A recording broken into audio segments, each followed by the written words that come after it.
자, 그럼 앞으로 시장이 어떻게 될 것인지 정말 제 개인적인 의견을. 네, 안녕하세요. 슈퍼서맨입니다. 최근 달러 환율이 계속해서 급등을 하며 원 달러 환율이 1275원을 찍고 지금 잠깐 숨고르기를 하고 있는데요. 오늘은 5월 FOMC 회의 전에 지금 현재 달러가 왜 이렇게 올랐는지, 그리고 앞으로는 어떻게 될 것인지에 대한 내용들을 한번 같이 고민해보는 시간을 갖기 위해 이 영상을 준비했습니다. 지금 현재 상황 중에서 달러 환율과 미국 증시의 가장 큰 영향을 미치는 것이 바로 러우 전쟁, 그리고 미국 연준의 긴축 이슈, 그리고 상하이 봉쇄, 이렇게 삼중 악재가 있는데요. 이 삼중 악재 모두 환율을 상승시키고 미국 주식을 큰 폭으로 하락시키고 있죠. 지금 달러 인덱스는 100을 돌파하고 있고 원달러 환율이 1260원에서 1270원 사이를 계속 왔다 갔다 하고 있는데, 지금 이 원인에 대해서 조금 더 자세하게 알아보고 향후 5월 달에 이제 FOMC와 러우 전쟁이 어떻게 될 것인지 한번 예측해보는 시간을 갖도록 하겠습니다. 먼저 현재 상황 중에 러우 전쟁, 이제 러시아 우크라이나 전쟁에 대해서 먼저 얘기를 좀 해보고자 하는데, 지금 이 전쟁이 생각보다 길어지고 있죠. 그래서 지금 러시아가 처음에 목표했던 그런 열매를 아직 얻지 못한 것 같아요. 푸틴이 자존심이 조금 상할 수 있는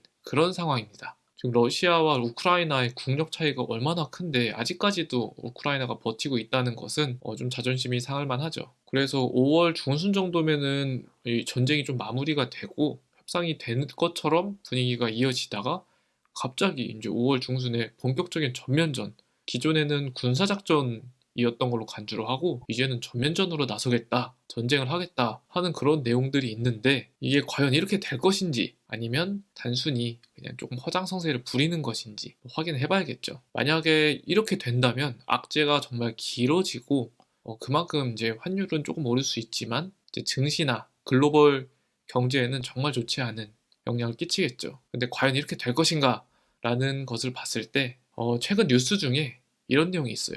우크라이나 미국 대사관 5월 말에 키우 복귀 예정, 이런 기사가 있는데, 과연 정보 강국, 전 세계에서 가장 정보를 많이 갖고 있고 그런 첩보 활동도 가장 잘하고 있는 미국이 이런 전면전을 할 것을 알고도 미국 대사관을 복귀시킬 것인가 라는 그런 명제에는, 아직 개인적인 생각으로는 미국은 이미 러시아가 어떤 목적을 달성하기 위해 지금 허장성세를 부리고 있다고 판단하는 게 아닌가라는 생각을 하고 있습니다. 물론 틀릴 수도 있어요. 그래서 뭐 제 개인적인 희망도 좀 섞여 있는 거긴 한데, 러시아 우크라이나 전쟁이 5월 중에 적절한 협상과 함께 마무리된다면 이런 글로벌 불확실성의 큰 세계 축 중에 하나가 해소되면서 증시나 이런 글로벌 경제에 호재로 작용을 하겠죠. 다음으로 연준의 긴축 이슈인데요. 환율이나 증시에 가장 중요하고 직접적인 영향을 끼치는 게 바로 기축통화국인 미국의 통화정책이죠. 지금 미국의 통화정책을 보면은 인플레이션을 잡기 위해서 좀 집중을 하고 있는 것처럼 보입니다. 그런데 지난 3월에 발표한 소비자 물가지수가 정말 전례 없는 8.5포인트를 기록하며 인플레이션이 더 이상 좌시할 수 없는 수준이라고 시장이 판단을 할 만한 지표가 나왔죠. 이에 따라서 연준도 기준 금리 인상을 기존의 0.25%에서 빅스텝인 0.5% 수준까지 전망했다가 최근에는 자이언트 스텝이라고 불리는 0.75%, 굉장히 높은 수치죠. 이 수준을 한 방에 올리겠다 하는 그런 모습을 살짝 내비치고 있습니다. 그리고 달러 인덱스와 이제 환율은 이걸 반영하는 듯 급격하게 치솟고 있죠. 자, 그럼 앞으로 시장이 어떻게 될 것인지 정말 제 개인적인 의견을 말씀드리도록 하겠습니다. 이게 틀릴 확률이 굉장히 높습니다. 먼저 러우 전쟁 이슈는 5월 중에 비교적 좋은 수순으로, 그러니까 완전히 해소되지는 않겠지만 조금 좋게끔 분위기가 넘어갈 것이라고 기대하고 있어요. 이렇게 되면 환율이 안정되고 미국 증시는 상승 탄력을 받을 수 있겠습니다. 만약에 낮은 확률로 해소가 되지 않는다, 분위기가 더 안 좋아진다 하면 아마도 굉장히 큰 사건이 발생하며 환율 폭등과 증시 폭락이 될 수 있겠죠. 네, 이거는 그렇게 높은 확률은 아니라고 생각합니다. 그리고 연준의 금리 인상안이 0.75% 자이언트 스텝으로 결정이 된다면 현재 꽤 큰 충격에 정신 못 차리고 있는 시장에 엄청나게 큰 충격을 줄 수가 있습니다. 이것은 연준이 선호하는 상황이 아니에요. 연준은 기본적으로 완만하게 시장 건정성과 증시를 조율하기 원하기 때문입니다. 이미 8.5라는 기록적인 소비자 물가지수가 나왔으므로 다음 발표 때는 이 수치가 조금은 떨어질 것으로 예상이 되고요. 이 경우에 인플레이션이 정점을 찍고 조금씩 내려가고 있다고 볼 수 있기 때문에 완만하고 긴 호흡으로 금리 인상을 하면서 거품을 제거하고자 하지 않을까 개인적으로 예상하고 있습니다. 따라서 연준은 이번 5월 FOMC, 한국 시간으로 5월 5일 정도 되겠죠. 이때 금리 인상안으로 0.5%, 즉 기존 시장이 0.5%에서 0.75%를 예상했으나 0.5% 수준으로 금리 인상안을 발표하고, 이에 따라 시장은 이제 인플레이션이 고점을 찍고 조금씩 내려오는구나, 그래서 연준이 이렇게 완만하게 연착륙하려는구나 라고 안도의 한숨을 내쉬며 증시의 훈풍이 불 것으로 예상됩니다. 그리고 희망하고 있습니다. 동시에 환율은 단기간 안정화될 수 있겠죠. 그럼 달러 투자를 하는 우리들은 어떻게 해야 될까요?